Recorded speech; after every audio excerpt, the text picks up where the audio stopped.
Crypto, maybe see with Zypto. Blockchain, Web3, crypto, and DeFi. Crypto, maybe see with Zypto. Blockchain, Web3, crypto, and DeFi. Hello, blockchain nerds, traders, scholars, moonboys, and everyone else. Welcome to the Crypto Made Easy with Zypto podcast. Thank you to AI for yet another great jingle.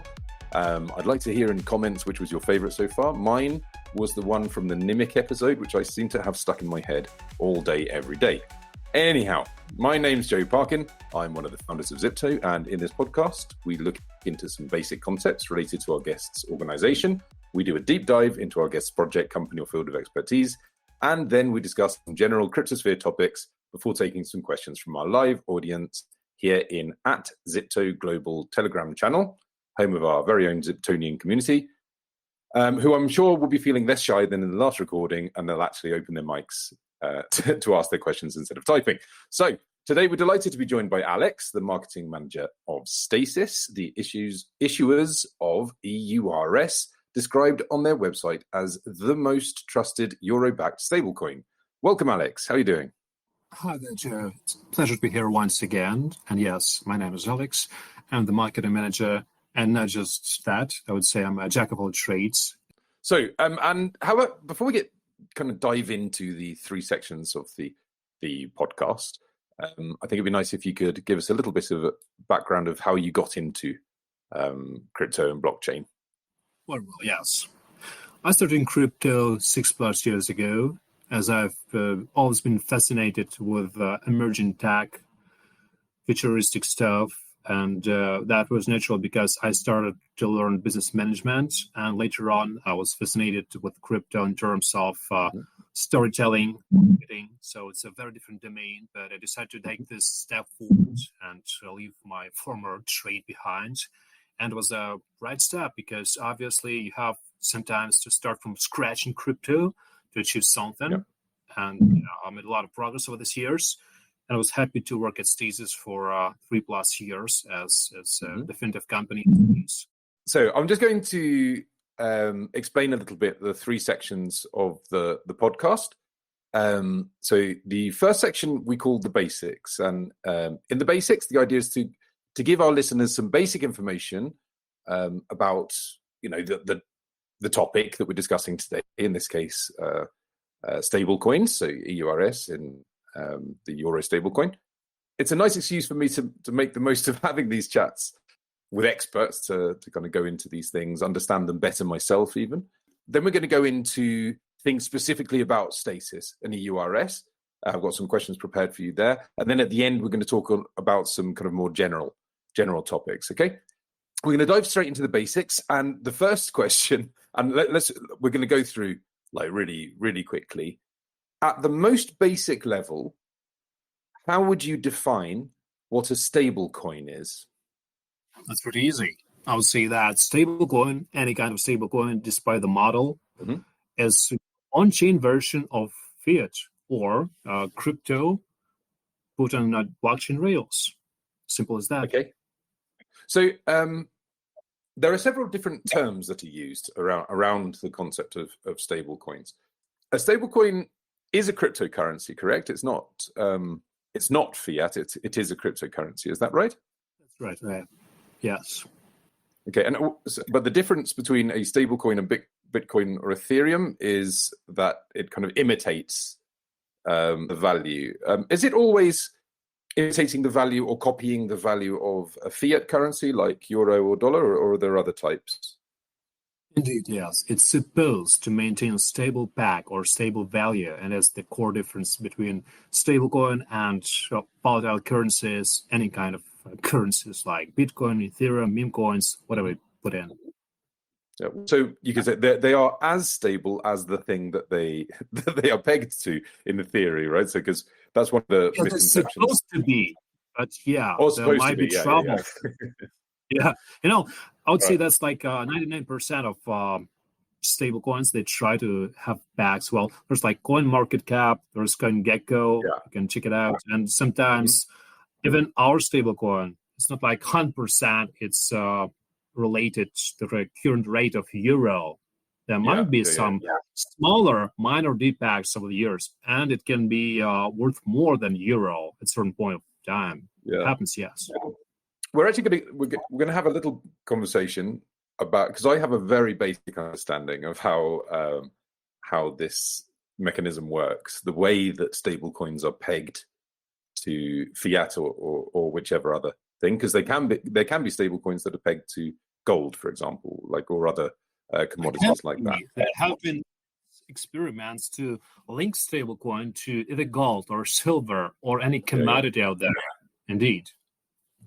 Okay, so I have a very, very basic understanding of this. So maybe you can kind of expand on it and help the listeners get this. So the way that a stable coin, such as a EURS, is pegged to or is linked to the value of a fiat currency depends on a variety of mechanisms. And it does depend. I understand there's different types as well.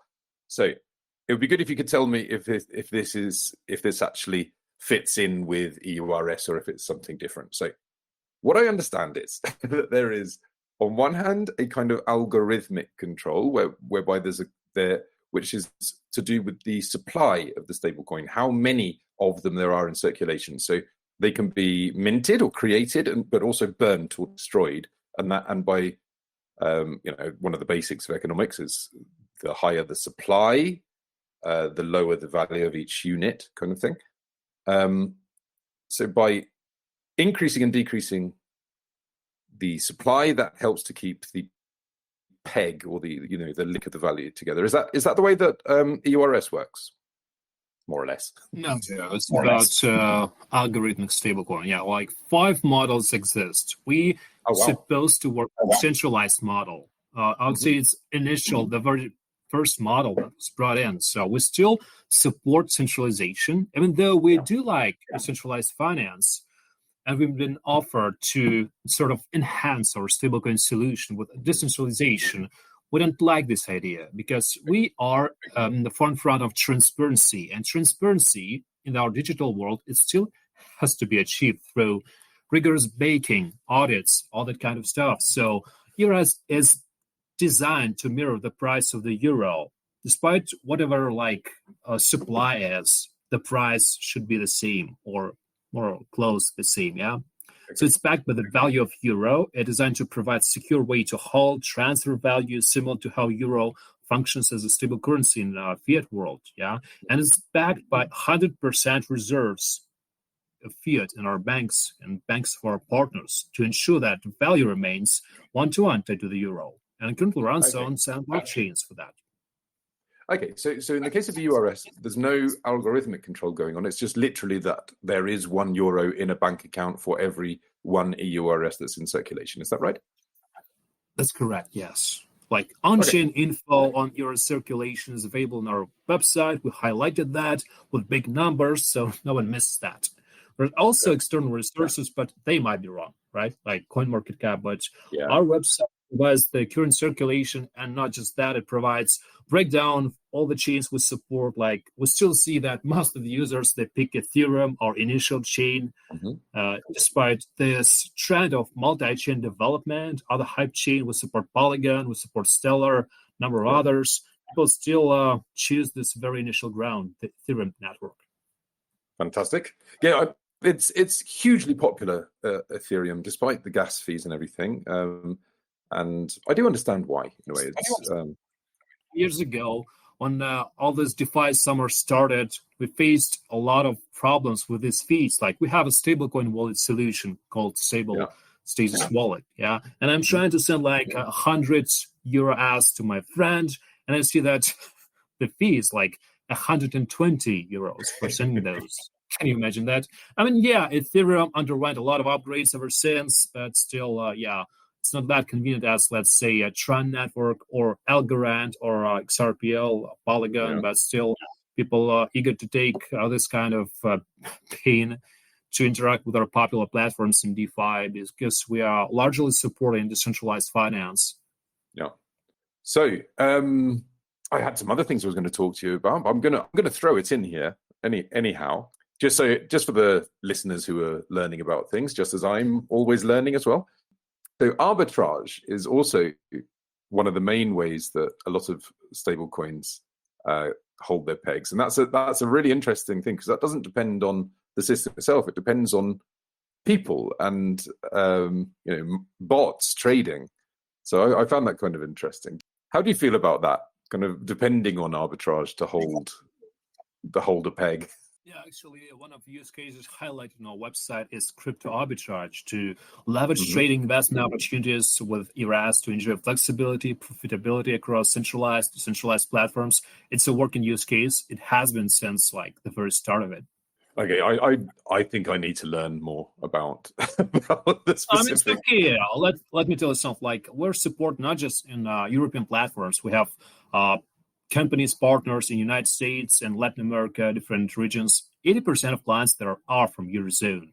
And some of them are doxed because there's a KYC system you have to go through to being able to buy the stablecoin from the source. But there's a secondary market. Yeah, there's DeFi.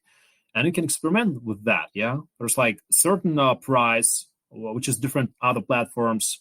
There's minor different, but if you play with a lot of money, you can get some kind of interest on that. So yeah, crypto arbitrage is a huge play, one of the main plays in crypto. So you either go to crypto arbitrage or you go to DeFi if you want to play with your stable units and enjoy some profitability.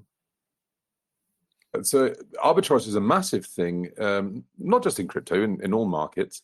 But again, for those of you listening that are not quite sure what arbitrage is, it has to do with buying and selling on different platforms and different markets where the price may be different. And surprisingly, a lot of arbitrage happens in stable coins. So because there are differences in the price, they can be, so a lot of stable coins, not Stasis, not EURS, as we've learned, but with a lot of them, you can have one price on one exchange, one price on another. And by sending them between one and the other, buying and selling, you can actually make a profit, which is kind of surprising, right? Considering they're called stable. Clarify something. Actually, it is possible with EURS because still different platforms, they might fluctuate a bit. There's like 1% difference. So for some people, there is an opportunity if they hold like thousands, tens of thousands, or hundreds of thousands of these units. So there's no stablecoin in existence that is like not like 99%, but 100% backed and always maintains 100% value. Even cream de la cream, or the biggest of stables, there's sometimes fluctuations, and there's an opportunity for some people. Good stuff. Okay, so it is possible to do arbitrage even with the EURS. It is possible, and we've highlighted a number of use cases on our website. It's pretty extensive, but we try to reorganize that. It's like a third iteration of the website. So you can do cross-border payments, you can do marketplace payments, you can pay for utility, and there's like DeFi yield, which is a huge use case for their users. Next, we try to converge with the real world. Let's say there are a number of card providers, and you can tip out your balance with EURS, not to switch to fiat, not to exchange into fiat, by pay for real world stuff like a coffee, pizza, or utility, just like that. It's easier, it's seamless. That's what we call crypto adoption is about. Exactly. This is what we're all about here at Zypto. Crypto adoption through payments. And there's lots of things that we can discuss in parallel about this as we've been talking about. So thank you very much for that. Thank you for helping our listeners to learn about stablecoins via your expertise and my ignorance. So now we're going to move on to the second part of the podcast, where we're going to do a deep dive into Stasis and EURS specifically. So I've been doing a bit of research as well. So I understand that you are based in Malta. Is that correct? The company, I mean. That's right, yes. We're a decentralized team, but we're based in Malta. There's a physical HQ, and we started in Malta in 2018 because it was one of the most friendly European regulation. Yeah. I would say the bedrock of innovation back then. And as crypto world matures, we see a definite shift in regulatories, like globally. Yeah. In the Eurozone, there was no regulation at all when we started out yet. So we had to self-regulate the company, the project. It was very emerging stage, but right now, we're happy to see that we're one of most transparent stablecoins, not just on the euro soil, but globally, as nobody cares about transparency that much. We have backing with the BDO, also renowned auditing company. So over the years, we transferred around 6 billion worth of euro on chain. Yeah, we had like zero rejection from the bank, which is tremendously great. Well, I mean, crypto-friendly IBANs is a huge thing in Europe because everything's getting strict, it's getting regulated. So you have to find this very safe pathway into crypto, and we help with that. Not just with our stablecoin, but to address additional topic, our on-ramping solution. Yeah. As we have ramping rails based in Switzerland, it's also safe, regulated, and one can redeem one-to-one. Not just switch EURS, let's say, to euro, but one can exchange EURS to 30 plus different currencies. So was this only off-ramping, or were you doing on and off-ramping? So crypto to fiat and fiat to crypto? Yeah, both ways. And so you can do that on all of the blockchains that you support, is that? Yes, on 7 blockchains, and we can legally service 175 countries at the moment. Fantastic. Okay, good stuff. Because actually, that's one of the questions I had for you. So Stasis is a company. I understand you do other things apart from being the issuer of EURS. So you have EURS, you have on and off ramping via a partnership in Switzerland. Is there anything else that you guys do? We actually issued our own stablecoin wallet called the Stasis wallet for the convenience of users. But it's just, sort of our thing. Not many stablecoin issuers do that. We just wanted to users feel more protected, and it enables with a lot of DeFi protocols. So we also do white label solutions, but not much. It's about like future, I guess, because we're going to see a lot of convergence of stablecoin issuers, one with another, probably forming alliances. Anyways, we have a lot of expertise on stablecoin front, and we try to put it in the good use. Brilliant. So I was wondering, do you have data? I assume you must do, as it's all on chain as well. So do you have data on the volume of payments that are being processed in EURS, like daily, weekly, monthly, or yearly? Yes, we do. We try to calculate it on general basis, and it's hard to come up with like exact number for each month. But as I said, over the years, we transferred more than like 6 billion worth of euros. Oh, is that the total? Yeah, it's the total value. And it's hard to calculate exact number of users because number of users, they have EURS in their centralized platforms. Some they have on non-custodial wallets, some on decentralized finance. But we have tens of thousands of users up to date. Cool. Well, I'm sure there'll be many more in the future. Yeah, let me clarify something. Like the whole euro stablecoin sector is very small, and we have a dozen of issues there. But when it comes to euro and dollar mentality, well, dollar mentality still dominates in the Eurozone. You know that, and it's like 99% to 1. That's the current ratio of adoption.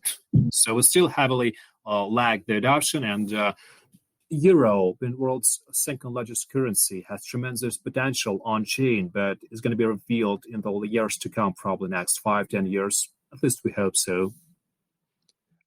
So actually, it's good that you brought that up, because that leads me into something. In fact, I was going to speak to you about this difference between the use of euro stablecoins and dollar stablecoins, because even here in Europe, so many people use USDT, USDC, etc.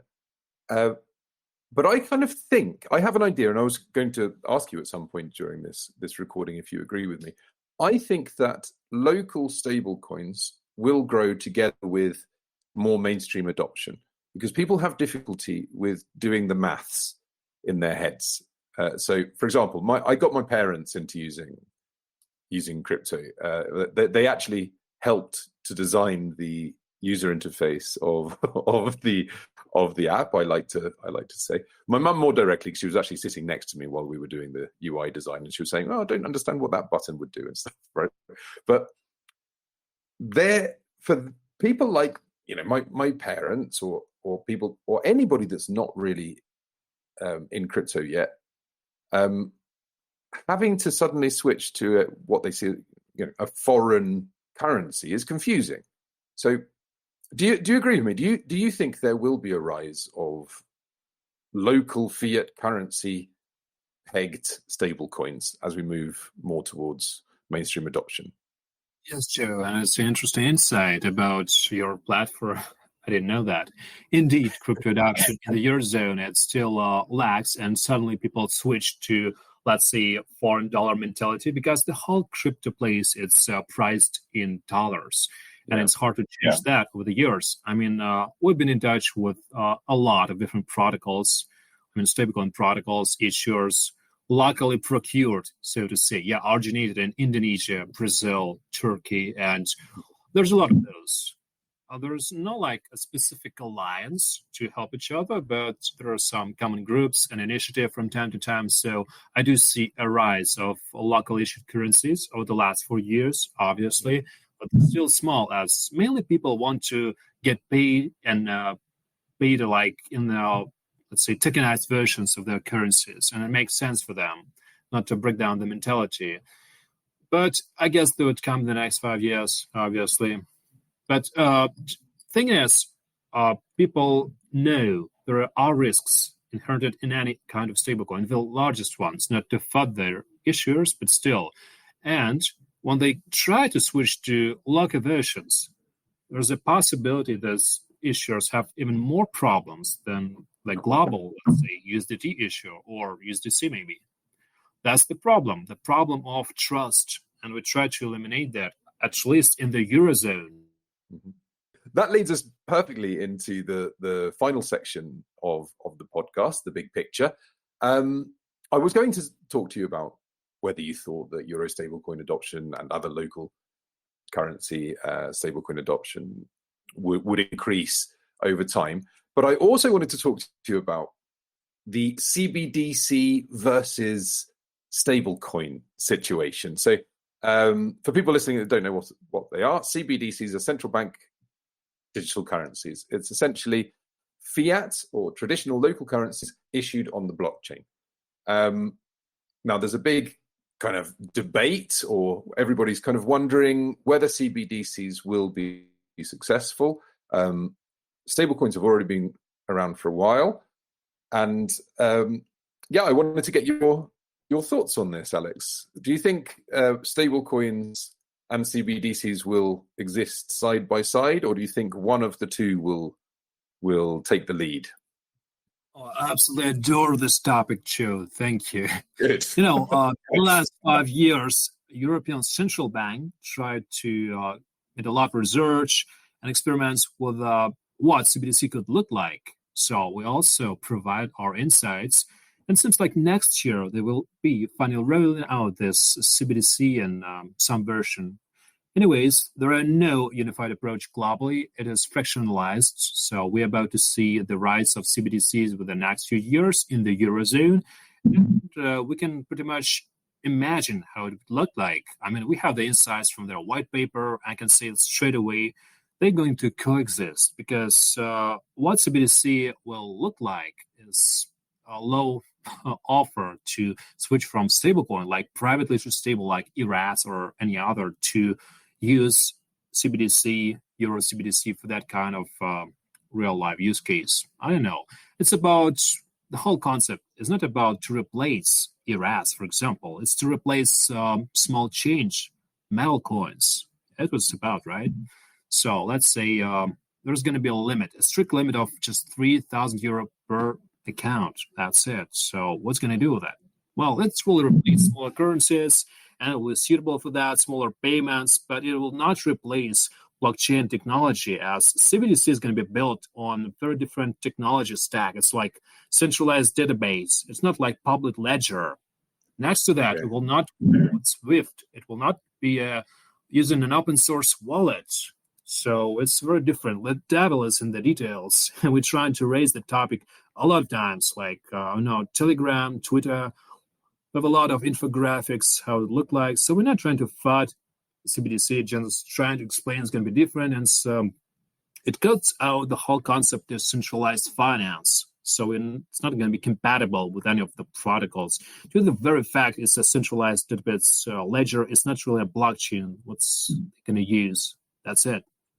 So but yes, even a private, even a private closed blockchain is very different to the open blockchains that we have nowadays. Well, so a lot of people don't realize that exists, and actually it's being very widely used already across the banking sector, especially having private blockchains. We couldn't see what's going on those blockchains right now. It's got a very different use case to what we have in like decentralized finance, but they're very common. So I was actually, what I was thinking while you were speaking, I was to get your take on what's happened in Nigeria, because Nigeria issued a CBDC, the e-naira, and nobody used it. And now I understand that that they're looking into having a kind of an officially endorsed or semi-officially endorsed stablecoin instead, because they consider the CBDC experiment to be a failure, and they see the success of stablecoins. So, do you think maybe this could be a model of what we're going to see in the future? I've sometimes said that I think like CBDCs, the conversation around having them on chain, can help to introduce the general public to blockchain technology, crypto, and so on. And then, as CBDCs and stablecoins coexist, people will choose, and I think people will choose the stablecoins or other cryptocurrencies. What do you think? yes, that's a great example. And Joe, I think if given a choice, people probably choose stablecoins, private issued ones, not the CBDC. And from what we see on Twitter, other socials, people are naturally keen to use CBDCs. There's a lot of fudge related to that, so I think it's gonna reach some point of adoption, but it's not gonna be way too widespread as they imagined, because of the limitations, because of the issues with the privacy, and the fact that people are becoming more educated about what CBDC concept is than 5 years ago.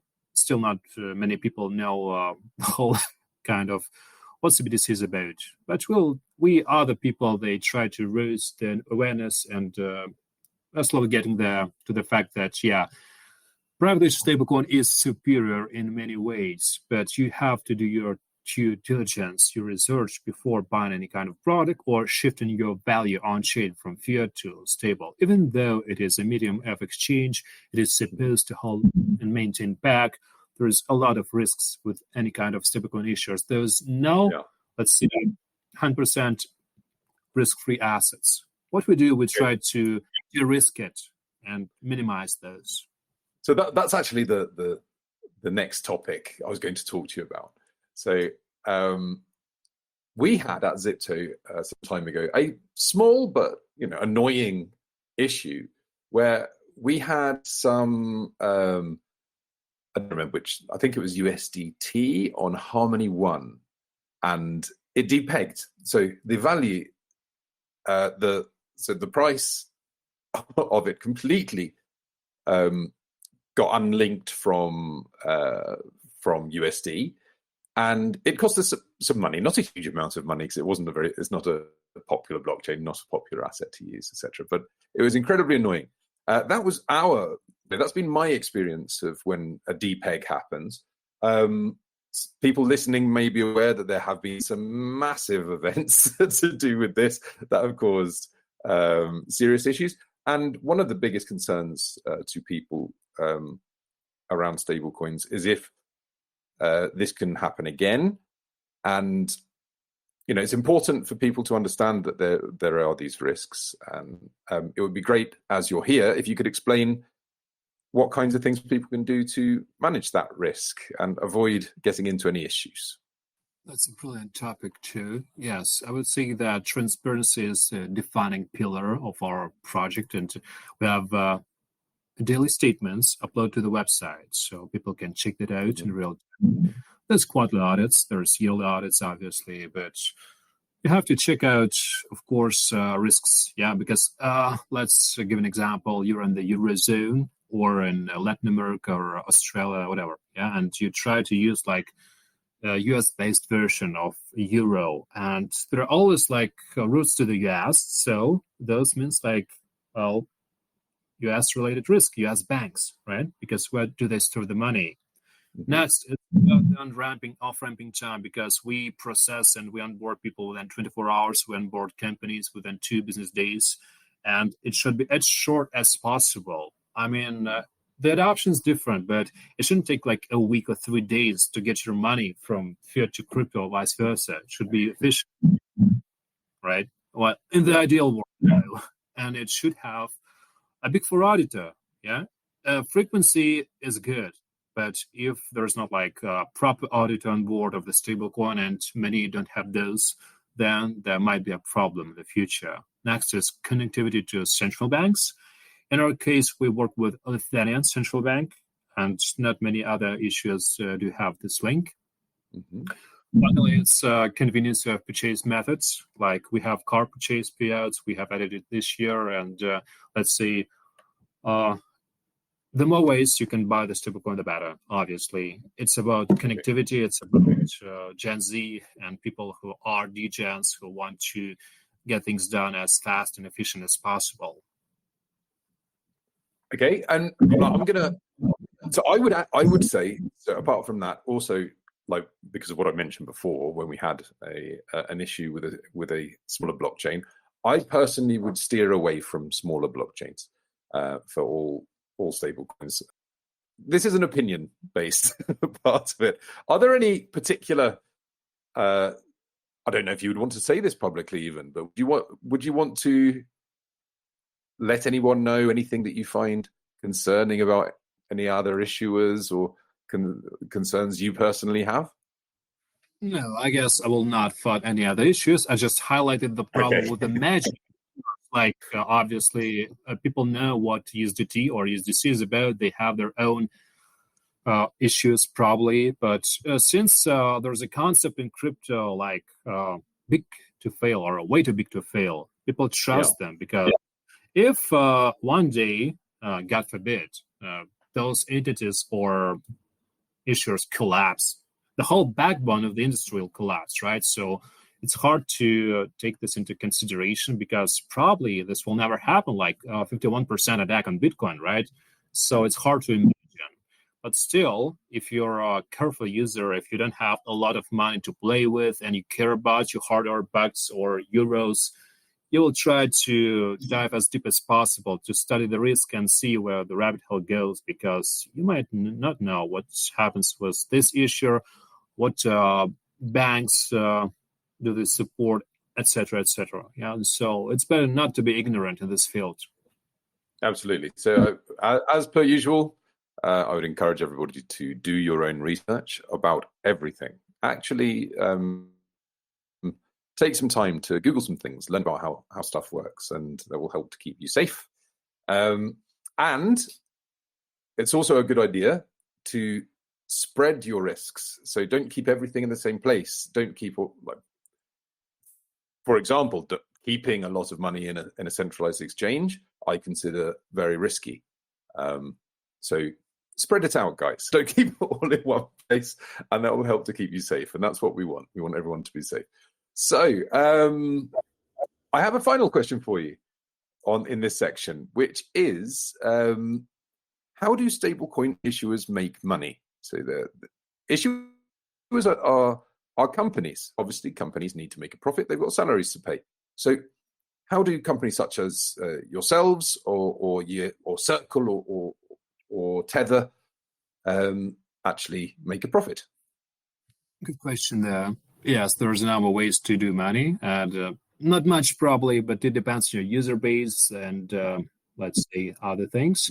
For us, it's pretty transparent. Like we have hundreds at our peak. We have tens of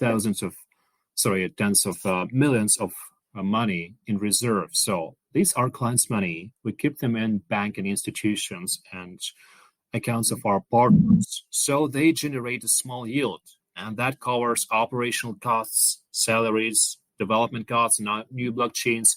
Plus, we receive some money from grants. Let's say we deployed on Ripple chain XRPL, we deployed on Xinfin, XTC, Those are bigger blockchains, not the smaller ones you mentioned. And yeah, you are right, Joe. It's better not to experiment with some small blockchains if you're not a moonball, you don't support their cause. It might be risky. So we don't support those. And we granted some money. So yeah, it keeps us afloat in taps to fund other initiatives. And there are transactional stuff like you want to buy something, you have to pay the fee, right? Or you want to change something, there's a fee included. For us, there is an additional product called Stasis Bridge, which enables you to bridge EURS from, let's say, Ethereum to Polygon, not utilizing third-party services that might be risky, might be compromised. We've seen that a lot with multi-chain bridges, right? So we use our own solution, which is very cost-effective, but still, we need to get some smaller minor yield. So we ask our clients and partners to pay those. I don't say it's a lot of money, but it helps us to stay afloat. As over all these years, we've been trying to solidify our presence in the field, and it's a bumpy road. It's pretty much a challenge. As the usual runway of crypto projects is 2-3 years for at max, I've seen a lot of partners going down, closing the shops, being unable to survive within rapidly changing crypto landscape or regulations or something else. People basically run out of money. Yeah, we've seen so many projects come and go. There are huge challenges, but that's the same in just about every sector, especially new sector, right? People try different things. You see what works, you see what doesn't. Other people improve upon what people have done before. It's all part of the evolutionary process, and it's good fun. And it's, there's something new every day. While you were talking, by the way, you said you mentioned you've used two terms, Moonboy and FUD. And at some point in the near future, we're going to have to do an episode specifically on crypto language. It's just so that new people can understand what we're talking about. Right. So, there is a conception that if you are in crypto, if you like in TG chat with crypto group, you're supposed to know these terms, right? Yeah. So we'll have to do a kind of a crypto dictionary episode. So I'll think about who would be a good person to have on to do that, because actually it changes. It changes so quickly as well. You need to keep up with it. So I'll need to get somebody from the meme coins community in, I think, to help us with it's that. A nice idea out there.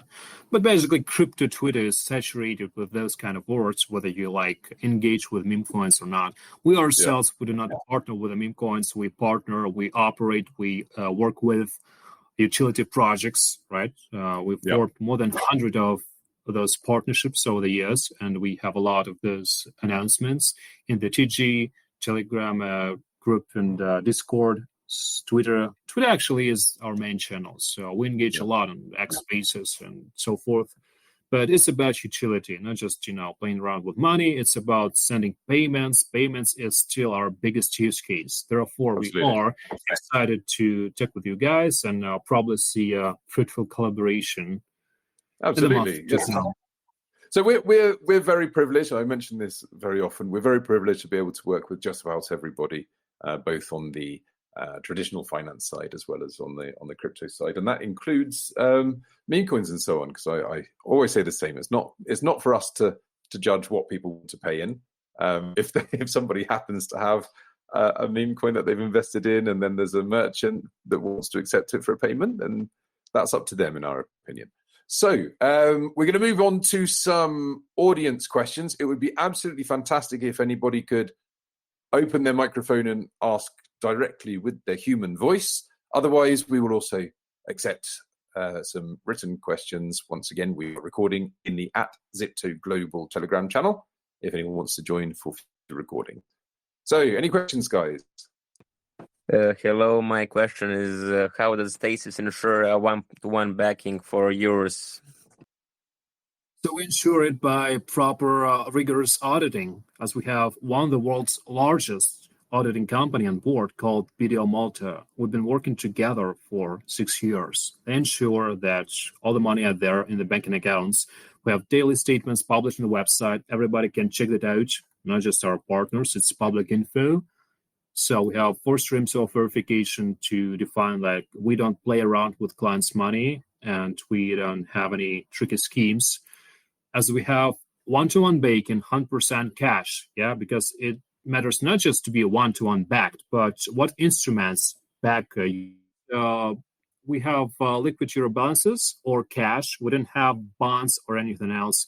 And if you go to the balance sheets of the largest stablecoin issuers, you can find out that they have 89% or 90% of cash bacon, and they have invested into bonds, anything else. So there are risks if you invest in something except the liquid balances or cash. It's actually, right? it's actually very valuable that Andrea brought this question up again, although we'd already discussed it very briefly. But what we didn't get into then was the fact that the backing on other stable coins is often in it isn't in cash. It's not in just simply in the fiat currency.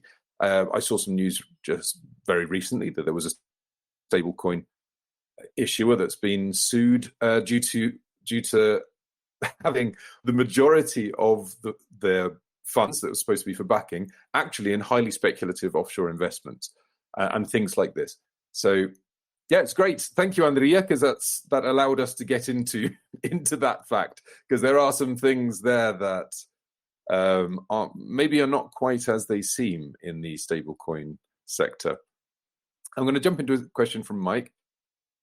So we've got, with EURS now integrated into Stellar, which is fantastic, by the way. We recently announced a partnership with the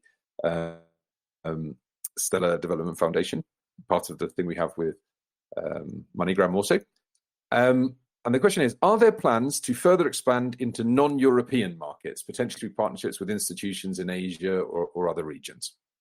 Yes, this is a great question. There are plans. As Stellar marks our latest blockchain integration. We made it earlier this year, and we are definitely focused to develop outside of the Eurozone to become a global project. Obviously, we have clients in Latin America, in Asia, in African region, and I would say it appeals to everyone who's not maybe happy with the dollar or want to diversify from the dollar or from other currencies.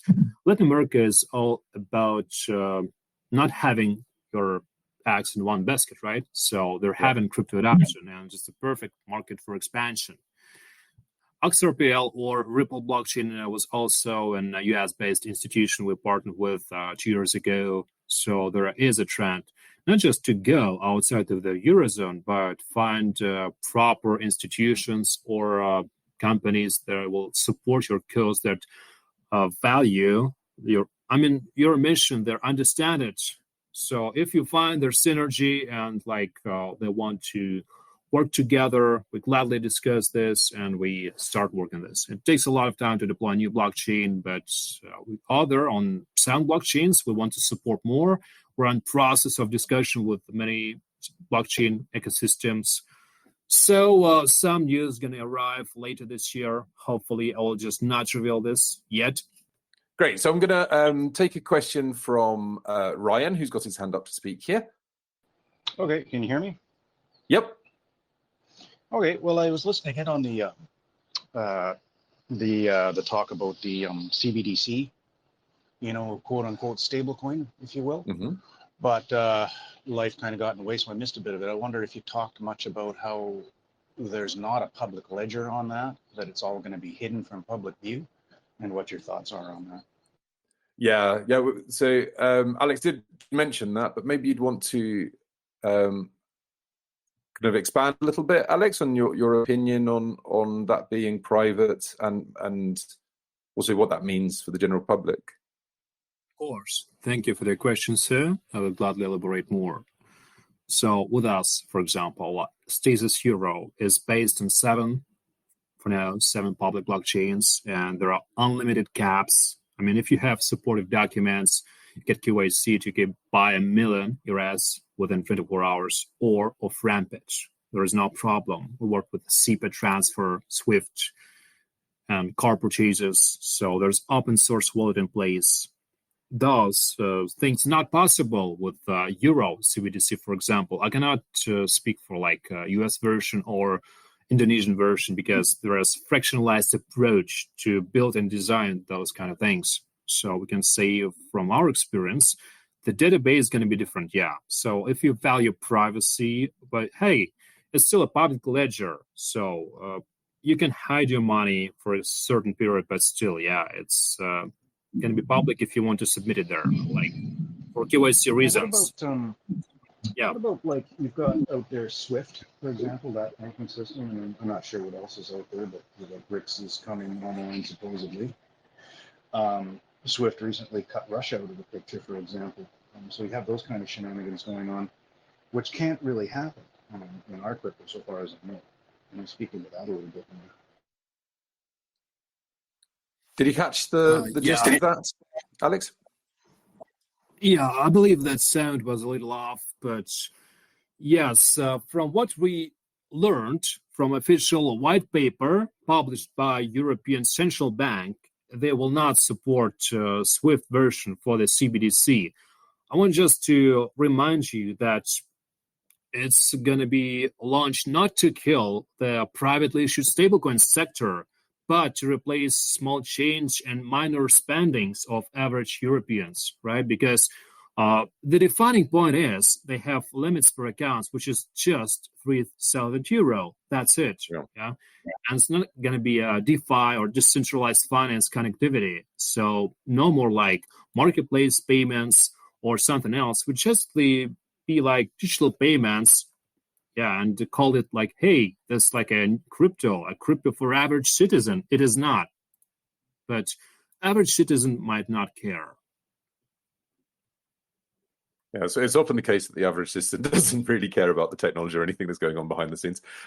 So Ryan, I've spoken to Ryan in the past about CBDCs, and he's actually, like a lot of people, are quite concerned about what CBDCs can mean. Mark of the beast, baby. Yeah, exactly. So Ryan's really concerned that it can be used to further, to further control the population and things like this. There's always concerns with this kind of thing. Governments are playing around with the money supply. So do you yourself have concerns around CBDCs? Not just specifically the Euro one, but like around the world. Yes, Joe, we do have the same concerns. I wanted to say like for average Joe, but that might hurt your feelings, so I just told like general population. It's just an definitely not an average Joe. Definitely not, sir. But as far as like general conception goes, it might hurt the privacy, and most of the crypto players, they are not excited about the emergence of CBDC, so they rather see a threat, because it might kill user base to a certain point, right? Because, hey, you have like a million of users, and now it's like maybe half of them will switch to CBDC, being afraid to use crypto, to touch crypto. I don't think so. As years go by, we see more crypto adoption coming, so wallets, they became more convenient. Yeah, still you have to be diligent when you operate with this, but next 5 years going to be more efficient wallets, more secure. Maybe wallets secure enough for institution to operate with this because they're still afraid. MetaMask Blue doesn't solve everything, right? I mean, like the advanced version of your usual MetaMask.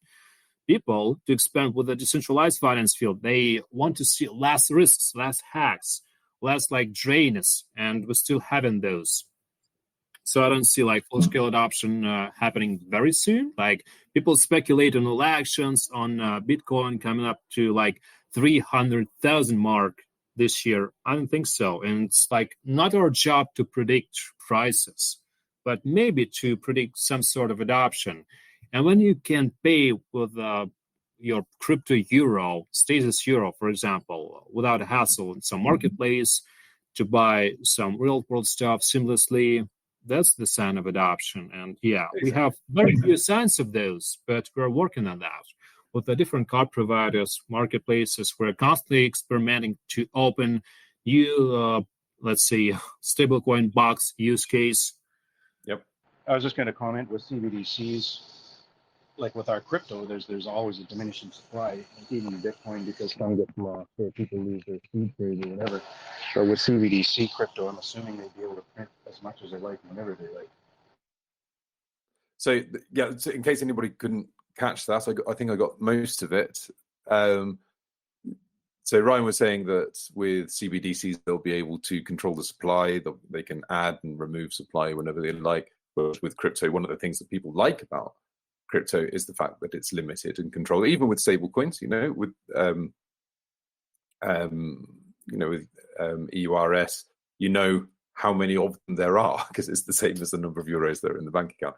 And that's something that the general public is starting to pick up on, that the supply of a currency is very important, and that increasing the supply essentially steals value from your pocket. Right, so I'm going to move on to a different question. So Tom has asked, do you currently have on and off ramping available for GBP? And if not, do you have plans to do so? Yeah, first of all, thank you, Ryan. I guess that was a grand question, and we do love CBDC topic a lot. Basically, it's not an insider info, and you can search it for yourself, check it out more, sign up and subscribe to our Twitter, as we constantly raise this matter on our tweets, podcasts, spaces. So moving up to the next question, yes. On-off ramping works based on Swiss regulations that are pretty strict, so we cannot serve all the countries we want, for example, but it depends on a company sometimes, not just the country. So GBP is still, you can exchange your Stasis euro for GBP, for example, but whether you can or cannot work with us as a company or engage as a user, it depends on the set of documents you provide, because it's still considered as a risky regions in their eyes. So fortunately, we would love to enable all the countries, but there's a list called FATF list, if you heard about it. It has something to do with risk management of certain regions in the Eurozone, global world. So not like 100% guarantee you can work with us, but you can try. And actually, we have introduced something called instant verification just earlier this year. It means basically what it says. So you can just submit your phone number, your email. You don't have to undergo QAC to being able to buy Stasis Euro. The only downside is the limitation. There's only 1,000 per account you can operate in this mode. I hope it answers your question. Okay, brilliant. Thank you very much. So there's another question in here in the chat from Mario, who says, what happens if many people buy at the same time and buy the whole supply of EURS, for example? How fast are new EURS minted, and how are they sent to exchanges? So I've answered, and I'd like to check if I've got it right. I said it's one-to-one matching to euros in bank accounts, not algorithmic. So is that a good answer? So did I learn correctly? Yeah, actually, we mint it within 24 hours, as I mentioned. It is our limit. Like, we try to serve as fast as possible, but we work with banks and they operate with a hassle. It's Web 2 world.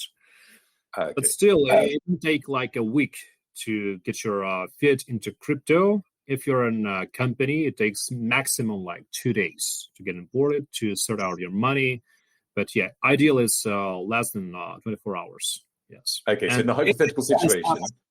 Yeah, if that happens, if people would love to buy. Everybody's already got all of the EURS in their wallets and there's none moving, but then you go to buy some. In that hypothetical situation, it would take around a week, between a day and a week. Yes, you're right in that. Okay, but that's a hypothetical situation in any case. It's very unlikely to happen. That was absolutely fantastic. Thank you, Alex. We'll be discussing things that we can do in together in parallel, and we'll have to get you back on again for an update sometime, maybe in the new year. So make sure to visit stasis.net. Everybody that's listening, anywhere else that you think people should go, social media, for example, on Twitter. I think you said was your main platform. Is that correct? That's right, sir. we do have a Telegram channel, but most of the updates go through Twitter. So please subscribe and follow the updates. We have a few updates every day, sometimes on weekends, and have a lot of email stuff. So we're going to be promoting our emails because we have a lot of updates regarding education and new use cases. Like to reveal our latest use case, you can pay for your next luxury naval vehicle, like super yacht. If you have a lot of money, you can try out, and we just engaged with a new company based in Malta. So there's another step for real life adoption. I would say it's a bit limited. The very fact is luxury stuff, but it's great. I mean, but it's quite unique, right? I don't know, Alex. You shouldn't underestimate the buying power of the Crypto Made Easy with Zypto podcast.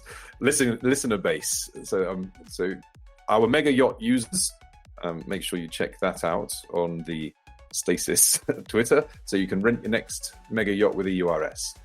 Thank you for tuning in to Crypto Made Easy with Zypto. If you found this interesting or useful, if you appreciate the time and effort that goes into making these recordings, we'd love it if you could subscribe, so it's more likely you'll hear more of them in the future.